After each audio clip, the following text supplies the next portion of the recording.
तो लोगों ने पूछा कि इसके अंदर क्या फ्रेंचाइजीज का भी कोई मॉडल होता है क्या? नहीं, अभी गवर्नमेंट ने ऐसी कोई भी लॉ नहीं लाए हैं जिससे आप फ्रेंचाइजी डिस्ट्रीब्यूट कर सकें। ओके। तो अगर आप कोई आउटलेट लेते हैं गवर्नमेंट से, उसका लाइसेंस लेते हैं, तो वो आउटलेट आपको ही चलाना पड़ता है। कोई और नहीं चला किसी सकता। भी तरह की कोई फ्रेंचाइजी आप किसी को नहीं दे सकते हैं। वो आउटलेट आपको खुद को रन करना है।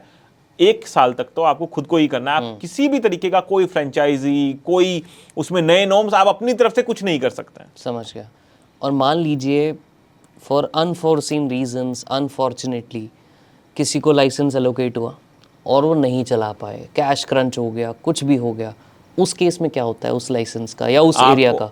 आपको सरकार, अगर आप किसी भी रूप में, अगर किसी भी कोई भी इशू आपके साथ होता है और आप आउटलेट नहीं रन कर पा रहे हो, तो उसकी सरकार दोबारा बिड कर सकती है ड्यूरिंग द ईयर। लेकिन उसका फोरफिट हो जाता है सारा अमाउंट, जो उसके सिक्योरिटीज हैं और भी हैं, वो फोरफिट हो जाएगा। अच्छा। और फिर जो है सरकार जो है, गवर्नमेंट जो है, वो दोबारा जो है वो, बट उसका प्राइस तो फिर चेंज होता होगा, क्योंकि अगर बीच में है वो तो डिसाइड की करती होगी सरकार। हर उतना ही अप्रोक्सीमेटली वही बैठेगा, क्योंकि आप मान लीजिए आपने 6 महीने बाद क्विट कर दिया। ऐसा आज तक हुआ नहीं है, बहुत कम रेयर चांसेस होते हैं कि आप जो है वो बीच ईयर में आप क्विट कर जाएं। तो अगर फिर भी आपके साथ ऐसा होता है, तो क्योंकि आपको 6 महीने का लाइसेंस फीस तो आप दे चुके हैं, करेक्ट, सिक्योरिटी फॉरफिट हो चुकी है, तो रेस्ट ऑफ द 6 मंथ्स की कोई और बिडर जो है, जो बिड करेगा, वो जो है उसका उसको देना है।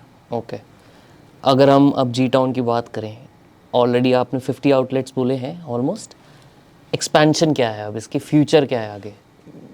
इसका फ्यूचर तो ब्राइट है कि आप जो है एक ऐसे आप सर्विस प्रोवाइड कर रहे हैं, आप ऐसा एक शोकेस कर रहे हैं जहाँ पे क्या कहते हैं, एक अच्छा एम्बियंस है, और आप अब विद बिल आपको सारा कुछ अल्कोहल मिलता है, विद आपको कोई अडल्ट्रेशन का चांस नहीं है, अडल्ट्रेट शराब नहीं मिलेगी आपको, बिल मिलेगा और हर जेन्युइन चीज़ मिलेगी। इसका एक्सपेंशन बिल्कुल किया जा सकता है और इसके लिए हम विचार कर रहे हैं। अच्छा, मतलब आप प्लान कर रहे हो कि और आउटलेट्स खोलने का? हम प्लान कर रहे हैं कि कुछ ना कुछ ऐसा एक्सपेंशन किया जा सकता है। ओके। वो डिपेंड करता है कि हम कितने लोगों को अपने साथ ला पाए। मतलब अगर मुझे इन्वेस्टमेंट करनी हो इस बिज़नेस में, तो मैं आपको या सिमिलर को रीच आउट करके देख सकता हूँ? ऐसा बिल्कुल, आप रीच आउट कर सकते हैं, आप बात कर सकते हैं। हम एक कॉमन प्लेटफॉर्म पे कॉमन मिनिमम प्रोग्राम बना के हम इसको कर सकते हैं। ओके।